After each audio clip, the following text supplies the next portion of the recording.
Bismillahirrahmanirrahim. Assalamualaikum warahmatullahi ta'ala wabarakatuh. Waalaikumsalam warahmatullahi wabarakatuh. Alhamdulillahi rabbil alamin. Wassalatu wassalamu ala asyrafil anbiya'i wal mursalin Sayyidina Muhammadin sallallahu alaihi wasallam wa ala alihi wa ashabi ajma'in, amma ba'du. Fa ya ibadallah, usi nafsi wa iyyakum bi taqwallah wa tibai rasulihi la'alakum tuflihun. Wa qala Allah ta'ala fil Qur'anil Karim, a'udzubillahi minasyaitonir rajim. Bismillahirrahmanirrahim. Wasari'u ila magfiratin min rabbikum wa jannatin arduhas samawati wal ardu uiddat lil muttaqin.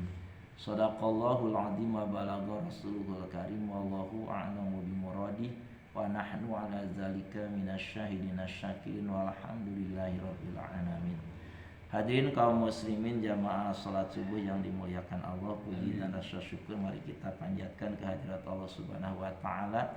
Alhamdulillah, di subuh ini kita semua dipertemukan kembali di tempat yang mulia dalam rangka melaksanakan ibadah kepada Allah Subhanahu wa taala. Salat subuh berjamaah dilanjutkan dengan zikir dan diakhiri dengan doa, dan sekarang dilanjutkan dengan ta'lim dari kitab Bulughul Maram. Mudah-mudahan rangkaian ibadah yang kita laksanakan diterima oleh Allah Subhanahu wa taala dan kita diberi ilmu dan hikmah yang bermanfaat sehingga kita semua dijadikan orang-orang yang bertakwa yang akan mendapat kemuliaan di sisi Allah Subhanahu wa taala. Hadirin yang dimuliakan oleh Allah, mari kita lanjutkan kembali ta'lim dari kitab Bulughul Maram. Kalau di Subul Salamnya halaman 3 juz kedua. Dalam judul Babu Sholati Tatawu'i, bab salat sunat. Hadis kedua, Bismillahirrahmanirrahim. Wa an Ibnu Umar, dan dari sahabat Ibnu Umar radhiyallahu anhuma, qala, kata sahabat Ibnu Umar, hafidtu, aku menjaga, minan Nabi sallallahu alaihi wasallam, dari Nabi sallallahu alaihi wasallam, asyra rakaatin, 10 rakaat. Nah, jadi aku menjaga, aku hafal, tahu dari Nabi sallallahu alaihi wasallam 10 rakaat. Dengan perincian rakaat ini 2 rakaat qabla duhri, sebelum salat fardu duhur. Wa rakaat dan 2 rakaat ba'daha, setelah melaksanakan salat fardu duhur.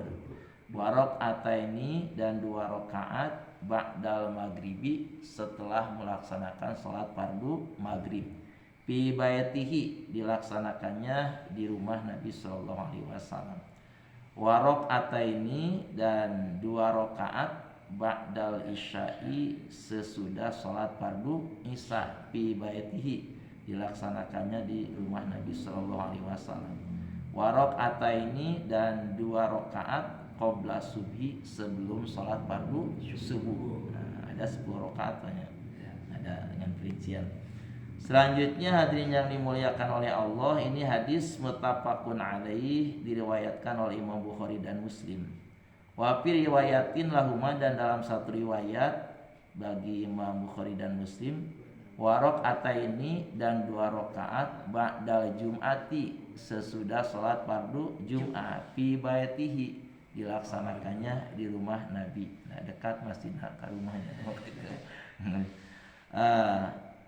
Wali muslimin, dan dalam riwayat Muslim ada dari jalur hadis Ibnu Umar, karena Nabi sallallahu alaihi wasallam, karena Nabi sallallahu alaihi wasallam idza tala'al fajru, apabila telah terbit al fajru, fajar, ya, fajar shadiq, sudah datang waktu subuh, la yusolli, beliau sallallahu alaihi wasallam tidak melaksanakan salat illa rakaataini, kecuali 2 rakaat khafifataini, yang ringan. Jadi ringkas itu, karena salat yang ringan itu akan menghadapi salat yang panjang gitu. Jadi untuk membuka persiapan untuk melakukan salat yang panjang. Nah, salat sunat 2 rakaat yang ringan itu adalah salat sunat qabla subuh, ya, kalau diistilahkannya. Nah, hadirin yang dimuliakan oleh Allah Subhanahu wa taala, wal hadisu dalilun ala hadihin nawafila li sholati. Hadis ini sebagai dalil, hadis yang tadi dari Ibnu Umar, ya, dan yang riwayat yang lainnya. Hadis ini sebagai dalil ala anna hadihin nawafila li sholati, jadi dalil bahwa sesungguhnya sholat nawafil.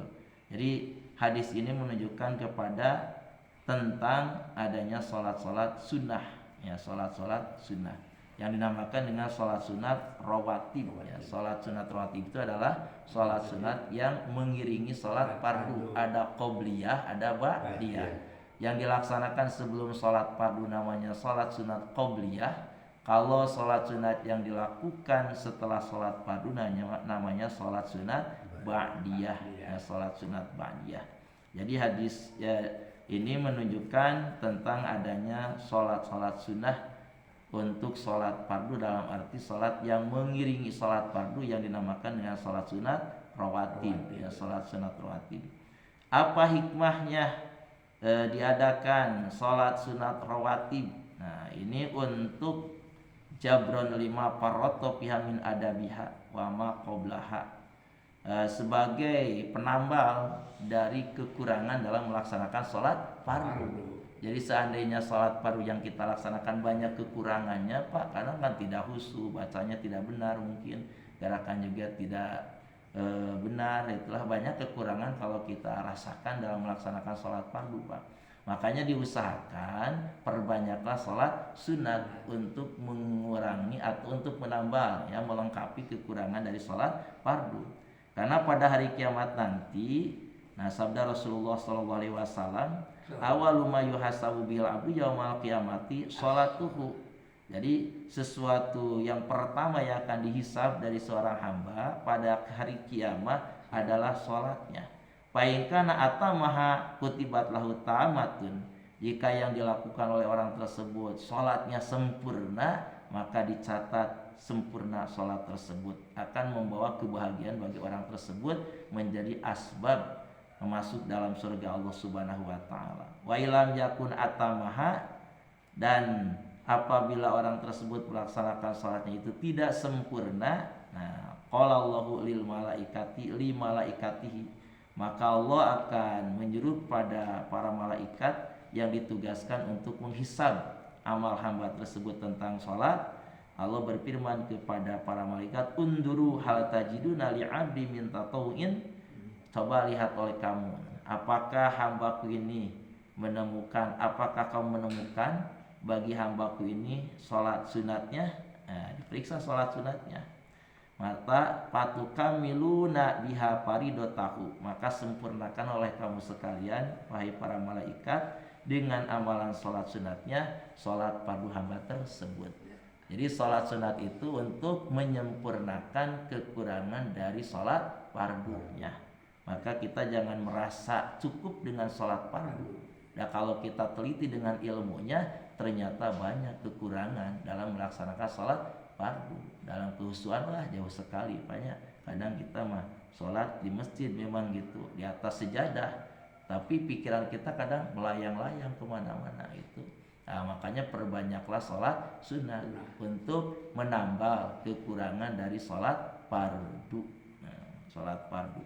Kadang sholat sunat itu kan jumlahnya lebih banyak, Pak, daripada sholat fardu. Sholat sunat itu jumlahnya lebih banyak daripada sholat fardu. Kalau sholat fardu dibatasi cuma 5 waktu, jumlah rakaatnya juga cuma 17 rakaat. Tapi sholat sunat banyak. Kalau sholat sunat rawatib tadi cuma ada 10, ada lagi penambahan di setelah sholat fardunya, sholat Jumat tadi banyak. Itu. Nah, hadirin yang dimuliakan oleh Allah Subhanahu wa taala, dan juga sholat sunat yang dilakukan sebelum sholat fardu untuk persiapan kita akan melakukan sholat fardu. Jadi sudah terkonsentrasi itu dari melaksanakan sholat qobla dulu. Nah, kita akan menghadap kepada Allah Subhanahu wa taala. Jadi sudah dilatih hati kita, sudah menyambung kepada Allah. Jadi setelah selesai sholat fardu kan kita akan masuk pada setelah sholat sunat kita akan masuk kepada sholat fardu, sehingga lebih mantap, lebih khusyuk, lebih baik insya Allah. Kalau istilah pertandingan mungkin ada pemanasan dulu gitunya. Pemanasan kan kalau sudah pemanasan biasanya main kepada acara inti itu lebih baik gitu. Nah, kita juga sholat sunat qobla fardu sebagai persiapan, karena kita akan melakukan ibadah yang fardu yang harus betul-betul karena ibadah fardu itu menjadi ibadah yang pokok yang bisa menjadi sebab keselamatan diri kita di negeri akhirat dari azab Allah, menjadi sebab kita masuk dalam surga Allah Subhanahu wa taala. Jangan punya pikiran kieu Pak, lakeun bae perbanyak ke salat sunat, bae fardu henteu atawa cilaka gitu nya. Jadi salat fardunya tetap kita harus lebih baik itu. Nah, ada salat-salat sunat sebagai penunjangnya dan pelengkapnya. Insyaallah bisa dipahami Pak ya. Insyaallah. Kumaha Pak? Dalam kenyataan, Iya. waktu tadi maghrib, tadi tidak disebut. Iya, kalau maghrib aja di sini ada gitu. kopiah Iya. kan. Betul. Yang kedua Jumat, kopiah juga ada ya, ada kan Iya. ya. Iya. Nah, dalam kenyataan selalu kita lihat, bahkan mungkin kita sendiri melakukan Iya. kopiah Jumat, kopiah Ada. maghrib, kadang-kadang Qobliyah. ngahalangan mau komat. Itu. Ini gimana itu? Apakah memang ada keterangan lain? Iya. Atau hanya susuganan gitu? Insya Allah sholat sunat itu nanti ada keterangan dari dalil umum insya Allah ya. Jadi antara adzan dan iqomah, nah ada sholat itu. Nanti ada dalil yang umum Nah, gitu. itu perlu Iya. dijelaskan karena Insya jadi perdebatan. Iya. Kemudian Jumat juga yang tidak pernah bertahan dengan tidaknya. Iya gitu. Yang melakukan bertahan dengan melakukannya kan gitu. Ya, nanti Mohon insya dicarikan dalilnya. Dalilnya ya insya Allah itu ya. Terima kasih. Ya. Jadi untuk sementara dalam hadis ini menerangkan tentang sholat rawatib ya yang 10 rakaat yang diketahui oleh Ibnu Umar. Nah, itu baru satu. Nanti ada. Nanti ada dari jalur sahabat yang lain. Ya. Karena hadis itu ya diterima dari sahabat ini, sahabat ini, sahabat ini, mungkin oleh sahabat ini mah yang ditemukan ini, yang sahabat ini ditemukan ini, itu bisa nanti dikolaborasikan atau ya dijamu. Insya Allah nanti akan dicari lagi dalilnya tentang sohih nggak apa-apa, tapi Iya. karena berbeda pengetahuan, jadi tahunya yang ini tapi jadi pasean. iya gitu insya Yang Allah. nggak bagus kan? Iya, kalau kita paham semuanya insya Allah Nah, ada itu toleransi, makanya perlu saling ada menghormati pemahaman, dan ada menghargai pemberian insya Allah. pemahaman Gitu. supaya tidak jadi perdebatan. Iya, iya. Ya. Kalau masalah melaksanakan yang mau ya silakan, yang tidak ya Iya. bukan tidak kan istilahnya sunat iya tidak apa bukan. Bukan. Sunat itu kalau dilaksanakan beruntung, kalau tidak dilaksanakan rugi. Rugi, ya, Nah, betul gitu. itu. Jadi jangan salah menerjemahkan sunat. Iya. Jadi hadirin yang dimuliakan oleh Allah, jadi disimpulkan saja ya. Jadi keterangan hadis ini menerangkan 10. menerangkan bahwa jumlah sholat sunnah rawatib dalam hadis yang dari jalur Ibnu Umar yaitu ada 10 rakaat dengan perincian yang tadi ya. Asar juga tidak disebut di situ Kan? Sholat asar kan tidak. Khawatir disebut kalau di sini mah Ya, ya. ya. Nanti ada di hadis yang lain Nah, mungkin itu. itu. Ini kan baru satu hadis itu. Ya. Ya insya Allah nanti akan kita ketemukan. Ya. Makanya ikuti terus insya Allah ya. Ya Allah.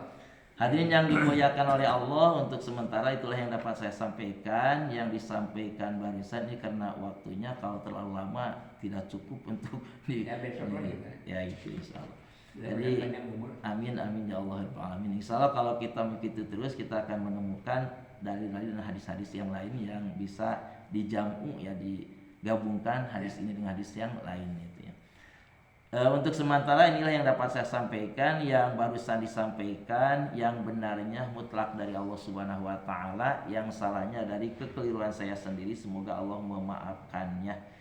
Hadirin yang dimuliakan oleh Allah, mari kita tutup dengan doa kifarat majlis. Bismillahirrahmanirrahim. Subhanakallahumma wa bihamdika asyhadu an la ilaha illa anta astaghfiruka wa atubu ilaik. Akhirul kalam, wassalamualaikum warahmatullahi taala wabarakatuh. Waalaikumsalam.